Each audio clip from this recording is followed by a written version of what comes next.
Hi, my name is Jennifer Luarca. I'm an academic coach at the Learning Center, and we're going to go through some motivation and online learning strategies today. Now, learning online is a challenge, and staying motivated in the virtual space can become a really big challenge, especially once we hit the mid-mark of the semester. So we're going to cover some strategies that will hopefully help you um, pay attention to your motivation levels and really keep you moving forward successfully throughout the semester. So first, we're going to talk a little bit about mindset. It's very, very important that you maintain as much as possible a growth mindset. What that means is that you see challenges as opportunities rather than setbacks. This might mean if you get a low grade on your first exam, you say, okay, well, now I know what the expectations are, and I'm going to change my study habits in these ways to move forward. Instead of saying, oh, I knew it, I'm not good in this class, right? So you see the difference there? The growth mindset is really taking those hurdles, taking those setbacks, unpacking them, and creating a new strategy to move forward successfully. Okay, that's going to be critical to your success because a lot of you might be learning in an online space for the first time at this magnitude. So we've really got to be gentle with ourselves, and we've got to be growth oriented as much as possible.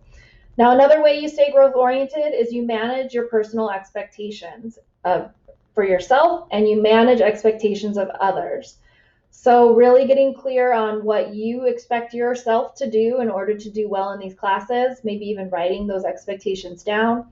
And then as you get that grade feedback, you alter those expectations to make sure that they're realistic. Also, we want to have clear expectations of our faculty and our staff and understand what it is that they do. A great way to do this is on your syllabus. Most faculty are going to be listing their course objectives, which is telling you this is what you're going to learn in this class, and typically this is what I'm going to do to help you get there. Also, on our student resource website pages, usually there's going to be statements about what it is that our advisors, our tutoring people do, all of the helpers that we have on campus. The website is a great place to go to learn what the expectations should be as you utilize these services. All right, next is thinking about our motivators. It's really critical that we understand what is motivating us in the first place, because sometimes we have control of those motivating factors and sometimes we don't. Ideally, you would have intrinsic motivators. So what would be a great thing to do is that first week of school, write a list of why are you taking these classes? What are you expecting to get out of these classes? What's your purpose in this course load? And identifying why, right? And understanding why you want to do well in these classes. Now, you may not be interested in the class that you're taking. You might be saying to yourself, ugh, why do I have to take this class? But understanding how that class falls into the course outline for your degree, that might help you understand, okay, well, the content here I'm not too into, but I do see it's a precursor to the content in this next course that I'm really excited about. Sometimes it's as simple as that, as understanding where the coursework lies and how it supports future coursework. That might be enough to get you motivated to do well in the class. Now, what we know is intrinsic motivators are much stronger than our extrinsic motivators for the reason of control. We don't have a lot of control over our extrinsic motivators. Um, so, we may say, okay, well, if I do good in all these classes, I'm going to get, I don't know, a reward of some sort. Ideally, intrinsically, doing well would be the reward, right? Extrinsically, it might be that you're getting some money. Okay, well, we can't always count on the money to drive us, right? We have to have some of that intrinsic value, intrinsic motivation in order to keep us going, because at some point, money's not going to be enough and you'll need another extrinsic motivator to keep you going. So again, it's great to have extrinsic motivators and intrinsic motivators, but we want to really focus on developing intrinsically as much as possible to keep our drive up. Okay, next is, again, we're talking about course expectations. So if we're not really clear on what's expected of us, it's hard to be motivated. It's hard to stay motivated. So this is where we want to spend some time with the syllabus. This is why instructors spend time with the syllabus the first day and often reference it throughout. I would recommend having that syllabus ready to go whenever you need to kind of look through and see what are the expectations. What's outlined for me to know that I have control to do better, right? Or to keep doing well. So we want to look at, what is the grading scheme?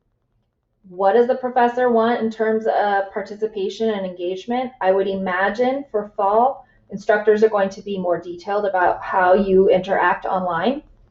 So you want to almost create a checklist of am I doing these things, which can intrinsically motivate you, right, to continue to do better. I would also recommend setting a personal goal for each class. You may look at the coursework and say, wow, this is really challenging. I'm going to be super happy if I get a B in this class. Set that goal and then write what is expected of a B student in this class. Look at the syllabus, look at the assignments, and make a commitment to yourself of what you're going to do in order to get that B. And then at each assessment, you want to make sure you're on track, meeting the expectations for that course and for that grade and for that goal that you set for yourself. So assessments are always a great check-in point. Look at how you prepared for the test, what can you do to change it up and to do better, and how can you stay on track. Okay, and so we come here to our fourth point of beating or managing Zoom fatigue. It sounds funny, but it is a real thing. For those of you that took classes last semester, you can identify with this. Now, instead of a half semester, it's going to be a full semester. So how do we manage this fatigue we get associated with being online so much in learning spaces? Well, first and foremost, we want to avoid multitasking when at all possible. So when you are attending lecture, having your notes handwritten, if possible, that's best. And really just focusing on listening and taking notes. Trying not to have your phone and all of these other things, all of these other tabs open. Research is showing that the more you have going on your screen, it can start to tire you out. Your brain is trying to monitor multiple items instead of just the one thing in front of it. So when possible, simplify. Simplify your screens and simplify what's around you as you're attending lecture. Now, the next part is building in breaks. Unfortunately, we can't take the same breaks we were taking when we were in live lecture. When we used to go to classes and we'd have a break, what would we do? We'd hop on our phone, right? And so that is, again, we're on screens there. We don't want that to happen because that's not helping you with managing the fatigue that we're seeing with being online. So what we need is physical breaks between classes. Get up, walk around, go for a quick walk around the neighborhood, do some jumping jacks, do some squats, something so that we can kind of reset our focus, okay?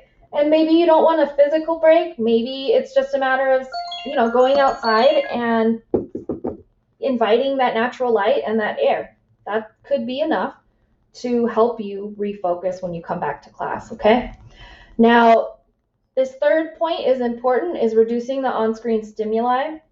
So one thing that we're finding is if you have your video on during lecture, you tend to focus on yourself and you're not really paying much attention to the speaker at that point. So when possible, if the faculty member allows it, cover your video or don't use video so that you can give your attention to the faculty member that's speaking, okay? And then our last point here is when possible, reduce the use of virtual spaces in recreation. So I would say at least the days that you have classes, reduce the use of FaceTime and video chat with peers and friends. Of course, peers, that's fine for study groups, but with friends and family, maybe you save those FaceTimes or those virtual check-ins for the weekend when you're not in class, okay? So making sure that when you're not in class during the week, you're, utilizing the real world as much as possible, and you're reducing those experiences online. Okay, and our last point here is checking in. So one thing we know about motivation is if we don't have check-in points, we can lose it very quickly. So as I said before, with setting goals, you want to set regular check-ins with assessments, which is usually going to be about every 4 weeks, right? And that gives you a chance to reflect, evaluate, and set a new goal. Same thing with our interactions with everybody that that's in our virtual space. So we want to make sure we're checking in with professors, making sure that our understanding is what they're expecting. We're checking in with classmates, right? And we're setting those study groups and study sessions.